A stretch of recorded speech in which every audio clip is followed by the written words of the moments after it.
Hi, my name is Anne Lowrey and I'm an archivist at the Nelson Museum. In this episode of Turn Back the Clock, we'd like to feature the story of the restoration of the MV Amabilis II, a former Forest Service launch that plied the waters of Kootenay Lake from 1928 to 1952.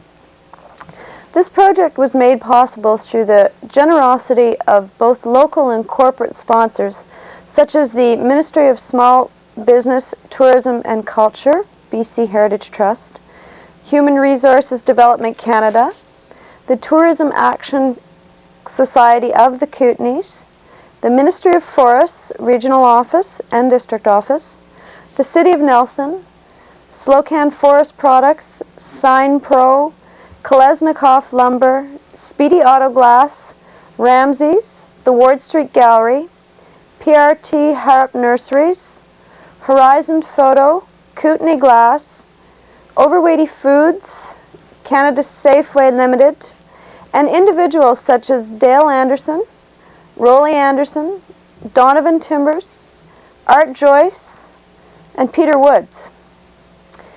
The story of this vessel has played an integral role in the development of this area. The forest industry has always been very important to the West Kootenays. By the turn of the century, sawmills and small-scale logging were a mainstay of life, and by 1914-1915, the lumber industry represented 37% of the annual production of wealth in British Columbia. In 1900, the Lands Department employed one individual in connection with the administration of provincial forests. By 1912, with the creation of the Forest Branch, the Forest Act had become law, and the administration of provincial forests were now an ongoing concern of the government.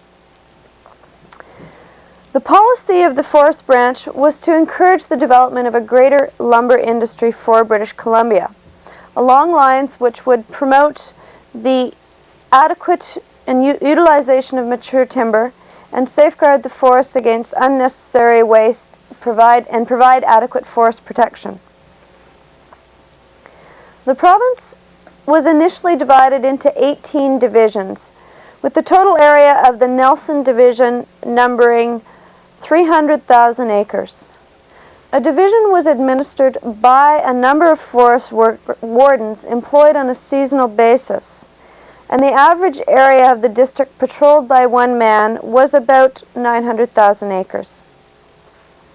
The Nelson Forest District was managed by the district forester, but the routine activities of the supervision of timber cutting, the examination and classifications of lands, the grazing and land permits, fire suppression and prevention fell to the forest rangers. By 1920, the Nelson District had 5 ranger districts within its boundaries, including the Duncan-Lardo and Caslow region.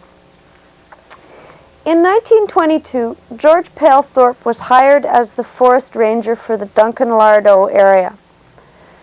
George Palethorpe was ideally suited for this position, having already worked for the Forest Branch on a seasonal basis since 1918. He had a vast knowledge and appreciation of forestry, wildlife, and the Kootenay region.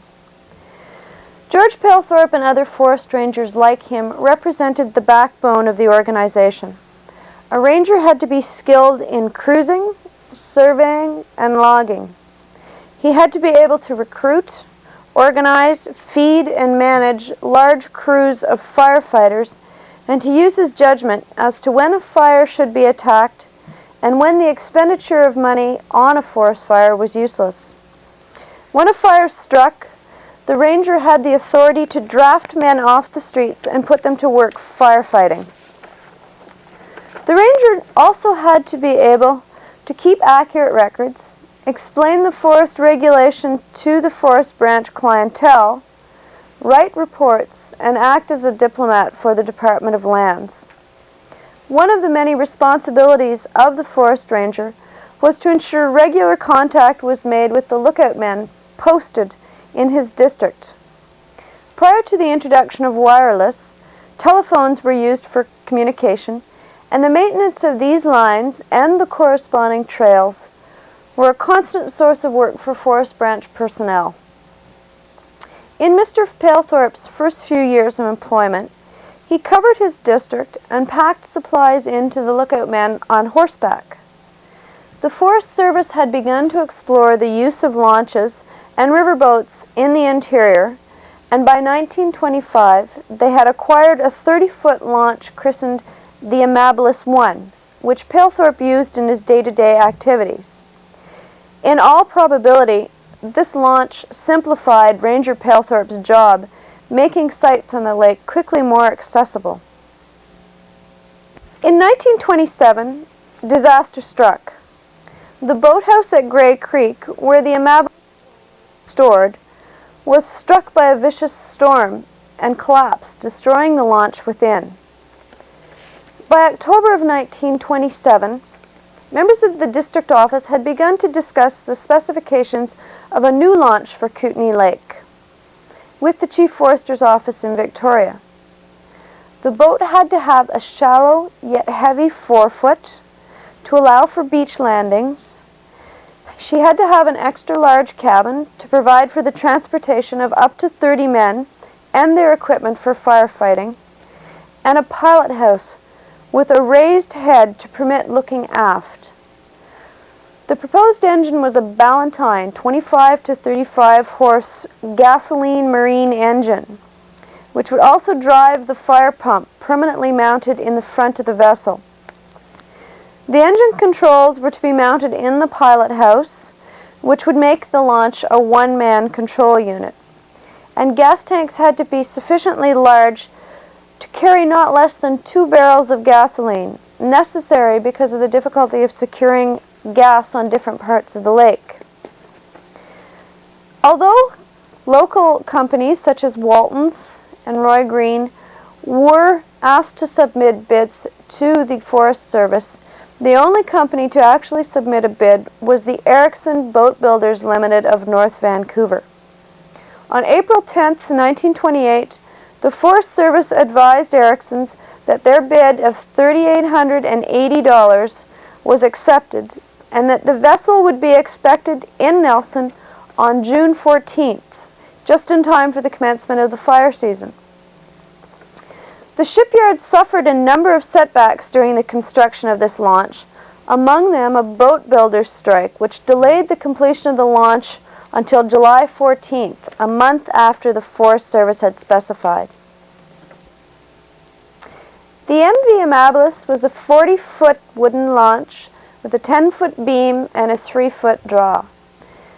When construction was completed on the coast, she was shipped via CPR flat car to Nelson. This flat car arrived on Saturday, July 21st, 1928. The launching did not go as smoothly as planned, owing to the fact the water was too low for the flat car to run down the slip and simply float the boat off. The Forest Service ended up using the services of the CPR dockways and hiring a local boat builder to lend them a hand. Once in the water, their troubles were not ended. The valves in the new Ballantine, which had only been run once before on the ocean, had seized, and the motor had to be dismantled. Within a week, however, the MV Amabilis II was up and running. She became Ranger Palethorpe's pride and joy, and he used the boat in the conduct of his official business, finding the layout to be most suitable for day work on the lake and on the river. He claimed it was the first time the Forest Service had a proper boat on the main lake that could go out in any kind of weather. George Palethorpe usually worked alone, but was often accompanied on these expeditions by Harry Abbey, patrolman, or visiting officials such as William Holgren, the fire inspector for Nelson, or Bob Allen, the district forester. In the Amabilis II's first year of operation, 1929 to 1930, she was run for 903 hours and traveled approximately 8,000 miles. The vessel proved to be extremely serviceable for the strenuous fire seasons with her ability to handle up to 30 men with their camping and firefighting gear. As well as her Forest Service responsibilities, though, the Amabilis II performed a number of other duties. She helped the Fisheries Department in the transportation of eggs from the Gerard hatchery down to Caslow and brought supplies up to the men working in the hatchery. The Amabilis II was often utilized by local people living around the lake in emergencies and was seen as a vital lifeline to the urban centers of Caslow and Nelson.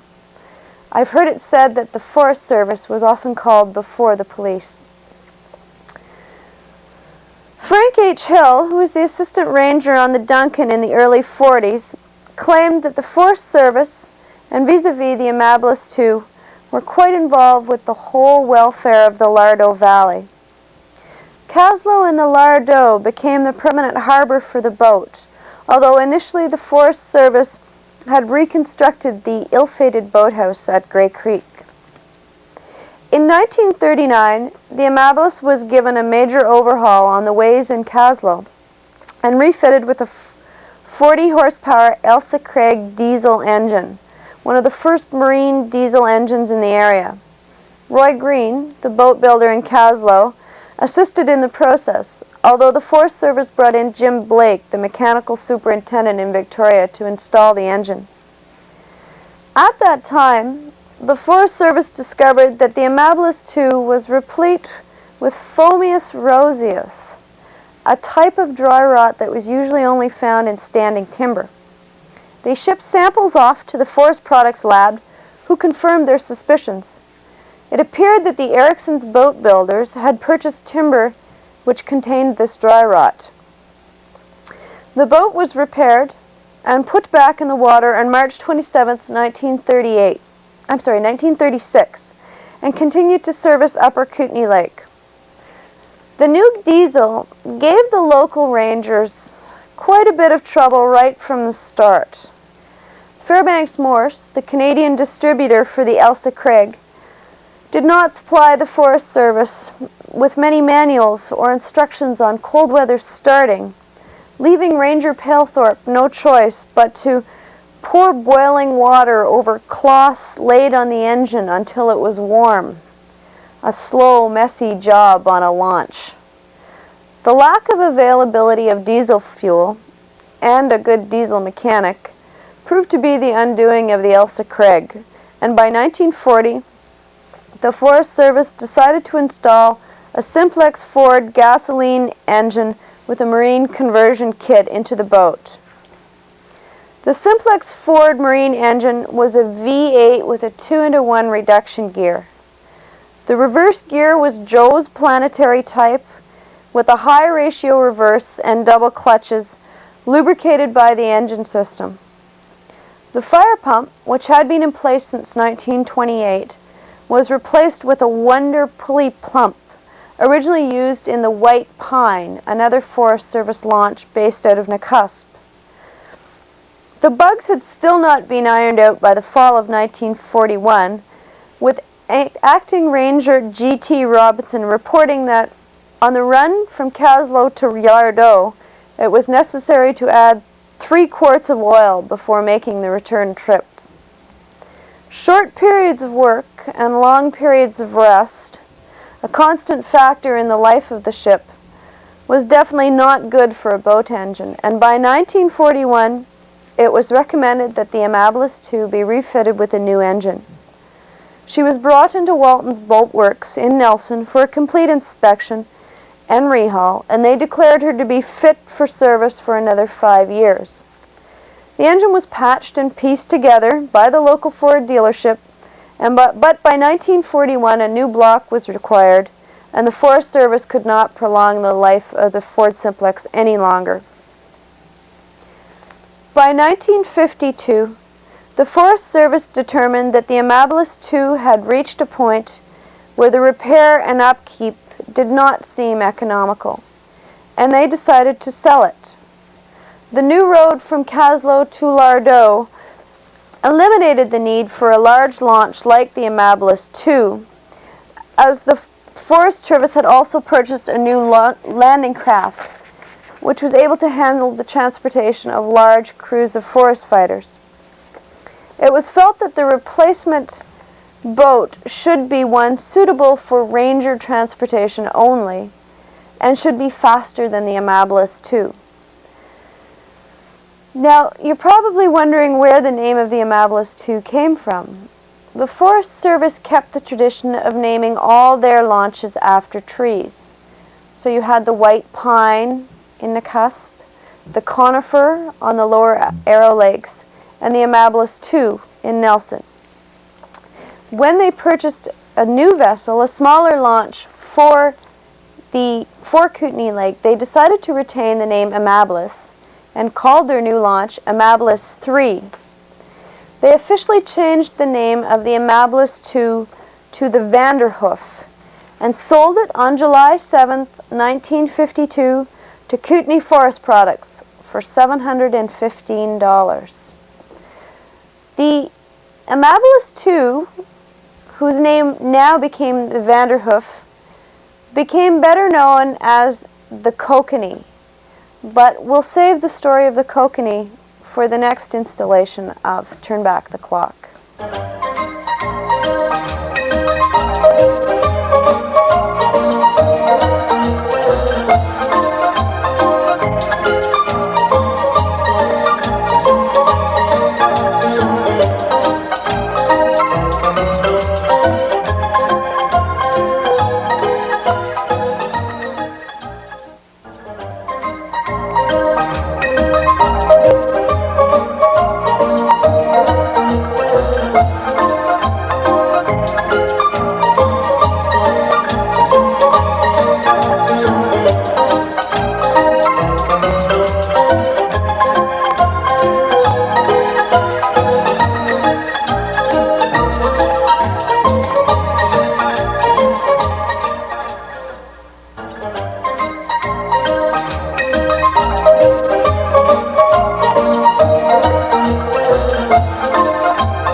Hi, I'm Michael Jessen, Recycling Coordinator for the Regional District of Central Kootenay. October is Waste Reduction Month in BC, but we want you to find ways to reduce your garbage every single day of the year. By reducing, reusing, and recycling, you can throw out less garbage. We're going to go over the basics of how to recycle so that you can see how easy it really is. Let's start off with newspaper. All you do is gather up your newspaper, your Pennywise, your Daily News, your Vancouver Sun, TV guides, all the flyers. Just put them all together, put them in a bag or a box, and that's it. Oh, don't include your junk mail, please, and if there's a good quality white paper in it, or this kind of shiny magazine-like paper, save that and put it with magazines and catalogs. So just take your newspaper, put it in a bag or in a box, and that's it.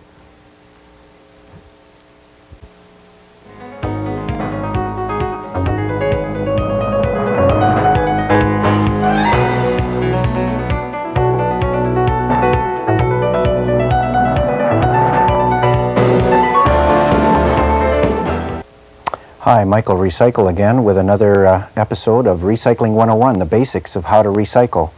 Let's look at magazines. It's a real easy one as well.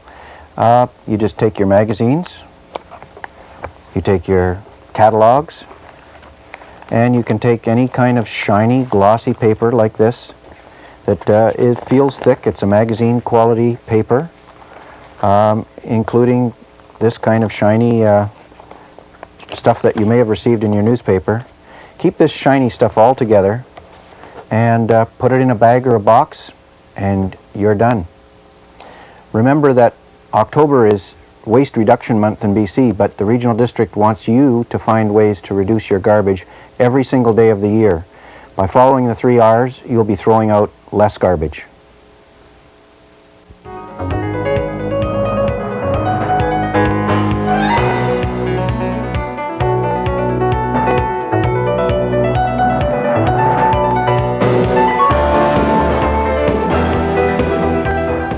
Hi, Michael Recycle back in Recycling 101, the basics of how to recycle.